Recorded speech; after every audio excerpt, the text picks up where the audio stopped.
Hi friends, మాఘపురాణము 15వ అధ్యాయం గురించి తెలుసుకుందాము. అందులో జ్ఞానశర్మ కథ మరియు మాఘపూర్ణిమ గురించి తెలుసుకుందాము. 14వ అధ్యాయంలో మనము బ్రాహ్మణుడు శ్రీమన్నారాయణుని గురించి తపస్సు ఆచరిస్తుండెనని తెలుసుకున్నాం కదా. మిగిలిన కథను మనము ఈ అధ్యాయంలో తెలుసుకుందాము. తపమాచరించుచున్న బ్రాహ్మణునికి శ్రీహరి ప్రత్యక్షమయ్యెను. బ్రాహ్మణుడు శ్రీహరికి నమస్కరించి నిలిచి ఉండెను. అప్పుడు శ్రీహరి, ఓయి, నీవు మరలా నా రాకను గోరి తపమాచరించితివి ఎందులకు?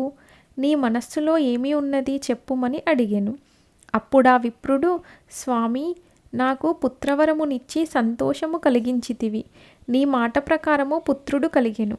కానీ నారద మహర్షి వచ్చి, ఈ బాలుడు 12 సంవత్సరముల తరువాత మరణించునని చెప్పి వెళ్ళెను.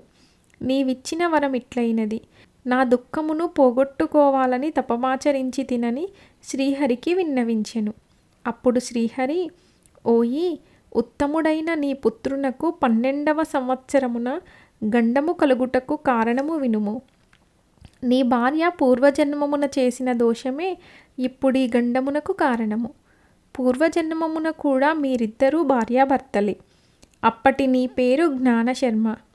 ఈమె అప్పుడునూ నీ భార్యయే. ఆమె ఉత్తమశీలము గుణములు కలిగి ఉండినది. ఆమె భర్తయ్యగు జ్ఞానశర్మ ఆమెను మాఘమాస వ్రతమును చేయుమని చెప్పెను. ఆమెయు అట్లేయని అంగీకరించెను. వ్రతమును ఆరంభించెను. మాఘపూర్ణిమయందు వ్రతమాచరించి పాయసదానము చేయలేదు. ఆ దోషము వలన నీ భార్య పుత్రవతి కాలేదు. నీవు నిశ్చల భక్తితో మాఘవ్రతము ఆచరించినందున ఈ జన్మయందునూ విష్ణుభక్తి కలిగెను. నేను నీ తపమునకు వరమిచ్చినను గత జన్మలో నీ భార్య మాఘపూర్ణిమ నాడు చేయవలసిన పాయసదానము చేయకపోవడం వలన, భర్త చెప్పినను చేయకపోవడం వలన, 2 దోషముల వలన 12 సంవత్సరముల తరువాత గండమున్నదని నారదుడు చెప్పెను. కావున మాఘమాస వ్రతమునందలి గంగోదక బిందువులతో నీ పుత్రుణ్ణి తడుపుము. ఇందువలన గండదోషము పోయి నీ పుత్రుడు చిరంజీవి యగును. ఓయి, మాఘస్నానము ఆయువును, ఆరోగ్యమును, ఐశ్వర్యమును ఇచ్చును. మాఘస్నానము చేయని వారికి వారి సంతానమునకు ఆపద కలుగును. అధిక పుణ్యములను గత జన్మలలో చేసిన వారికే మాఘమాస వ్రతము ఆచరింపవలయునని సంకల్పము కలుగును. మాఘస్నానము సర్వపాప దోషహరము. నేను మాఘమాస ప్రియుడను. మాఘస్నానం ఆచరించిన వారు దీర్ఘాయువులు, బుద్ధిమంతులు, ఆరోగ్యవంతులు అయి ముక్తిని పొందుదురు. మాఘమాస స్నానవ్రతము కోరిన కోర్కెలను తీర్చును. మాఘవ్రత మహిమను బ్రహ్మ, శివుడు, లక్ష్మీ, పార్వతి, సరస్వతి, ఇంద్రుడు, వశిష్ఠుడు, జనకుడు, దిలీపుడు, నారదుడు వీరు మాత్రమే బాగుగా తెలిసినవారు. ఇతరులు దాని మహిమను పూర్తిగా ఎరుగరు. మాఘవ్రత మహిమ కొంతయే తెలిసిన వారు, పూర్తిగా తెలియని వారు కలరు. దీని మహిమ అందరికీ తెలియదు. నా భక్తులు మాఘవ్రత పారాయణులు మాత్రమే మాఘవ్రత మహిమను ఎరుగుదురు. ఎన్నో జన్మల పూర్వపుణ్యమున్న వారికే మాఘవ్రతం ఆచరింపవలయునని బుద్ధి కలుగును.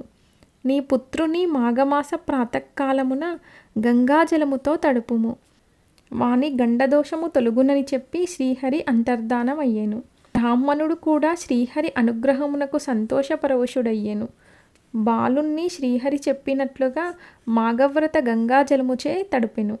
బాలునకు శ్రీహరి దయవలన గండదోషము తొలగి చిరంజీవి అయ్యెను. మృత్యుభయము తొలిగెను. బ్రాహ్మణుడును ఆ బాలునకు 3వ సంవత్సరమున చూడాకర్మను చేసెను. ఆయా సంవత్సరములయందు చేయదగిన సంస్కారములను చేసి విద్యాభ్యాసమునకై గురుకులమునకు పంపెను. 12వ సంవత్సరమున మృత్యుదోషము శ్రీహరి కృపచే మాఘవ్రత మహిమ వలన పరిహారమయ్యెను. ఆ బ్రాహ్మణుడు, వాని భార్య, పుత్రుడు అందరూ సుఖసంతోషములతో కాలము గడిపిరి. ఆ బ్రాహ్మణుడు పుత్రుణ్ణి గృహస్థుణ్ణి చేసి యోగమహిమచే శరీరమును విడిచి శ్రీహరి సాన్నిధ్యమును చేరెను. జహ్నుమునివర్య, మాఘవ్రతమునకు సాటి అయినది మరొకటి లేదు. అది శ్రీమన్నారాయణునికి ప్రీతికరము. పాపములను పోగొట్టి పుణ్యమును కలిగించును. మాఘవ్రతము మోక్షమును కూడా ఇచ్చును. ఈ వ్రతమును అన్ని వర్ణముల వారు ఆచరించి ఇహలోక సౌఖ్యములను నిశ్చలమగు హరిభక్తిని పొంది సంసార సముద్రమును తరించి పరలోక సుఖమును కూడా పొందవచ్చును. ఈ వ్రతము సర్వజన సులభము, సర్వజన సమాచరణీయము అని కృష్ణమద మహర్షి జహ్నమునికి వివరించెను. ఈ వీడియో కనుక మీకు నచ్చినట్లయితే ప్లీజ్ లైక్ చేయండి, షేర్ చేయండి, అలాగే కామెంట్ కూడా చేయండి. Please do subscribe for more videos. Thank you.